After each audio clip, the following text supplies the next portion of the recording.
इंद्री स्थित rest house में कांग्रेस पार्टी कार्यकर्ताओं की एक बैठक का आयोजन किया गया। इस मौके पर मुख्य रूप से नवनियुक्ति कांग्रेस हरियाणा युवा प्रदेश सचिव यादवेंद्र शोरेन ने शिरकत की। कार्यक्रम में पहुंचने पर कार्यकर्ताओं ने फुलमाला डालकर शोरेन का स्वागत किया। इस मौके पर काफी संख्या में पार्टी कार्यकर्ता मौजूद रहे।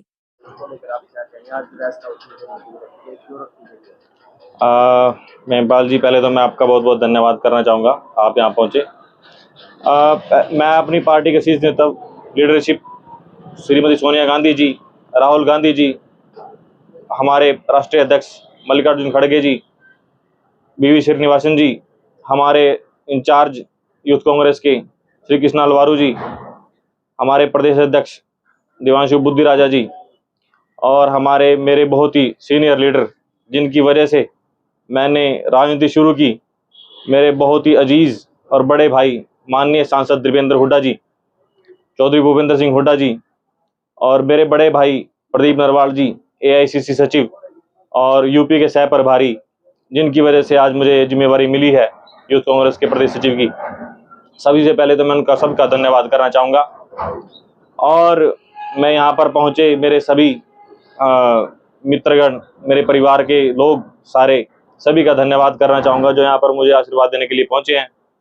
और यहाँ पर पहुँचे चौधरी रामपाल जी, चौधरी वीरेंद्र सिंह जी, रोहित चौरान जी, हल्का प्रधान यूथ कांग्रेस और सभी गणमान्य व्यक्तिगण का मैं यहाँ पहुँचने पर धन्यवाद करता हूँ।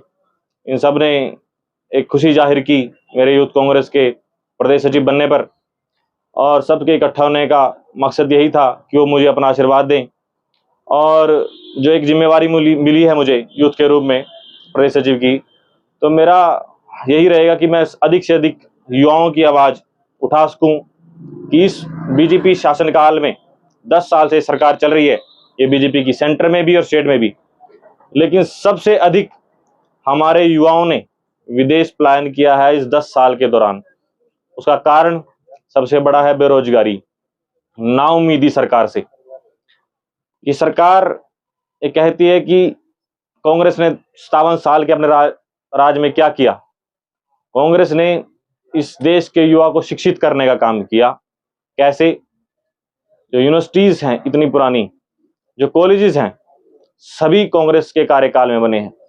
अब इंद्री की ही बात अगर हम बताएं तो शहीद उधम सिंह कॉलेज का निर्माण, जो सरकारी कॉलेज है, वो कांग्रेस कार्यकाल में हुआ। बीजेपी बताए कि उसके कार्यकाल में कितने नए यूनिवर्सिटीज, कितने नए कॉलेजेस बने हैं, जिससे युवाओं को बेहतर शिक्षा मिले। और जब शिक्षा मिलेगी तभी वो एक रोजगार के बारे में सोच सकें कि हमें इस प्रकार का रोजगार चाहिए। इन्होंने शिक्षा से लोगों को वंचित रखा, और शिक्षा से वंचित रखा तभी वो रोजगार से भी वंचित रह गए। अगर युवा शिक्षित होगा तो अपने हक मांगेगा, लेकिन इन्होंने तो स्कूलों को बंद करने का काम किया। हरियाणा के अंदर सरकारी स्कूल बंद हुए हैं, बजाय इसके कि हरियाणा के अंदर सरकारी स्कूलों में व्यवस्था अच्छी होनी चाहिए थी, अच्छे शिक्षक आने चाहिए थे, नई तकनीकी शिक्षा आनी चाहिए थी। हमें जरूरत है आज तकनीकी शिक्षा की। जर्मन जैसे देश से सीखना चाहिए कि वो अपने देश में छोटे छोटे बच्चों को, जो छठी कक्षा के विद्यार्थी होते हैं, वहीं से वो शुरू कर देते हैं तकनीकी शिक्षा, कैलकुलेटर बनाना, फोन्स, कार। आप देखो, सबसे बड़ा मैन्युफैक्चर है कार का जर्मन इस वर्ल्ड के अंदर। छोटा सा देश है लेकिन इंपोर्ट एक्सपोर्ट में तीसरे नंबर पर है पूरे विश्व में। तो हमें सीखने की जरूरत है इस प्रकार की कि हमारा देश इस प्रकार की शिक्षा प्रणाली लेकर आए। हमें सीखने की जरूरत है जापान से, हमें सीखने की जरूरत है चाइना से, शिक्षा पद्धति में बदलाव करने की जरूरत है। और ये युवाओं के लिए जरूरी है कि युवा तकनीकी शिक्षा के माध्यम से उन्हें ऐसी शिक्षा मिले कि वो स्वयं रोजगार ले सकें, अगर सरकार उनको ना दे। लेकिन सरकार को सोचना चाहिए कि अधिक से अधिक रोजगार के अवसर कैसे पैदा करें। अब गुड़गांव के अंदर देखो कितने रोजगार दिए मारुति ने। ऐसे ही सरकार को नियमित रूप से नई इंडस्ट्रीज को बढ़ावा देना चाहिए, जो देश के अंदर और प्रदेश के अंदर रोजगार के अवसर पैदा कर सके। हरियाणा के अंदर जितने भी भर्तियां हुई हैं, सब में हरियाणा के किसी युवा को कोई महत्व नहीं मिला। बाहर से, यूपी से लोग एसडी उन्होंने लगाए, अन्य भर्तियों में उन्होंने यूपी के लोगों को लगाया। कि हरियाणा के लोगों को इतना समर्थ नहीं समझते, हरियाणा के बच्चों को इतना समर्थ नहीं समझते कि वो हरियाणा में नौकरी लगकर और हरियाणा की सेवा कर सकें।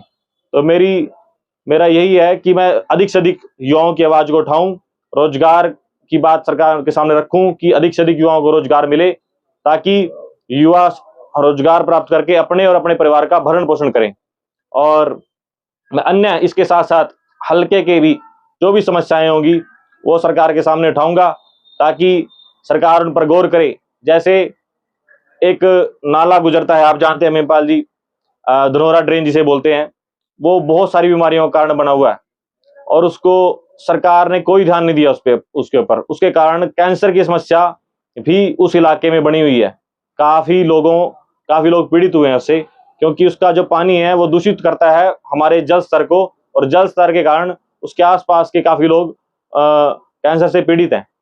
इसके साथ अनेक समस्याएं हैं जिन्हें हम समय समय पर उठाएंगे सरकार के सामने, और सरकार को इस बात के ऊपर घेरेंगे भी और लोगों को जागरूक करेंगे कि ये जो उठा रहे हैं मुद्दा कि हम 400 पार, पिछली बार भी इन्होंने हरियाणा में कहा था कि 75 पार, इनके नारे की हवा निकल गई थी। हरियाणा में सरकार 40 पे रहेगी और 2,500 से 3,000 वोटों का अंतर होगा मात्र, नहीं तो हरियाणा में सरकार कांग्रेस की बनती। तो मैं ही अपील करना चाहूंगा कि अपने देश के युवाओं से, बुजुर्गों से, माताओं से, बहनों से कि ध्यान ना दें अफवाहों पर कि 400 पार बोल रहे हैं, लेकिन 400 पार होगा नहीं। ये आप देखना, सरकार बनाने से वंचित रहेंगे, सरकार कांग्रेस पार्टी की बनेगी और हरियाणा में भी हम अच्छा प्रदर्शन करेंगे। और इन्होंने कांग्रेस पार्टी ने जो यूथ के प्रदेश सचिव नियुक्त किए हैं, उनसे इनको फायदा होगा कि अब इलेक्शन का समय नजदीक है, ताकि युवा अधिक से अधिक लोगों के बीच जाकर प्रचार करेंगे कांग्रेस पार्टी का, और हम लोकसभा में अच्छा प्रदर्शन करेंगे और अपने राहुल गांधी जी को प्रधानमंत्री के रूप में देखना चाहेंगे। धन्यवाद। युवा को कैसे आप जागरूक करेंगे पूरे प्रदेश में जाकर? हम युवा को बताएंगे कि आप देखो, रोजगार आपकी सबसे बड़ी जरूरत है और रोजगार तब मिलेगा जब रोजगार के सरकार अवसर पैदा करेगी। 2 लाख से अधिक पद खाली हैं, इस सरकार ने उनको भर्ती करने का प्रयास नहीं किया। ये इलेक्शन के समय में करते हैं डी ग्रुप की भर्ती, ताकि सिर्फ लोगों को लालच में डाला जा सके। लेकिन मैं सरकार से कहना चाहूंगा कि इस इलेक्शन के समय पर ये काम नहीं चलेगा। 5 साल आप सोए रहते हो, इलेक्शन के समय आप जागते हो, लेकिन 5 साल में भी रोजगार देना चाहिए आपको। आप बताएं कि कितने आपने रोजगार दिए हैं 5 साल में। युवा क्यों प्लान कर रहा है विदेश की ओर? क्योंकि रोजगार नहीं है। लोकसभा और विधानसभा के चुनाव नजदीक है, क्या युवाओं की भी ज्यादातर भागीदारी होनी चाहिए? जी, लोकसभा और विधानसभा, सबसे पहले तो लोकसभा के इलेक्शन हमारा नजदीक है। 1-2 महीने के अंदर इलेक्शन होने वाला ही है, आचार संहिता लगने वाली है जल्द से जल्द। तो मैं कहूंगा कि अधिक से अधिक युवाओं की भागीदारी हो लोकसभा में भी, ताकि लोकसभा में युवाओं की आवाज उठे और युवा देश का एक ऐसा नागरिक है जो कभी भी सत्ता पलट सकता है और किसी भी तख्त को हिला सकता है। और अब जब वो अपने हकों के लिए जागेगा, अपने हकों के लिए लड़ेगा, तो जरूर सरकार का तख्ता पलट करके रख देगा। पार्टी से भी मांग रखोगे ये बात? जी, पार्टी से मांग रखे हैं कि अधिक से अधिक युवाओं को प्रतिनिधित्व मिले लोकसभा में और विधानसभा में। अगर पीछे भी पार्टी ने लोकसभा और विधानसभा में युवाओं को प्रतिनिधित्व दिया है, उन्होंने लीडरशिप ने ऐसे पहले भी किया है। हमारे पीछे जो टिकट था श्री सुनील कुमार जी का, वो भी यूथ कांग्रेस के अध्यक्ष रहे हैं, उनकी वाइफ यूथ कांग्रेस के अध्यक्ष रही हैं इंद्री से। ऐसे ऐसे समय पर पार्टी ने टिकट्स दिए भी हैं और युवा आगे से आगे गया भी है। लेकिन मुद्दा आज सरकार से यही है कि आप भ्रम में ना डालो इन युवा को, और युवा तख्ता पलट करके रख देगा आपका। संगठन की मजबूती के लिए कितने प्रयास किए हैं? संगठन की मजबूती के लिए जैसे मुझे जिम्मेवारी मिली है, तो मैं अब संगठन के लिए लोगों के बीच में जाऊंगा, हल्के के बीच में जाऊंगा और युवाओं को अधिक से अधिक पार्टी के साथ जोड़ूंगा। इंद्री से मिनपाल कश्यप की रिपोर्ट, कैमरामैन युगमार्ग टीवी।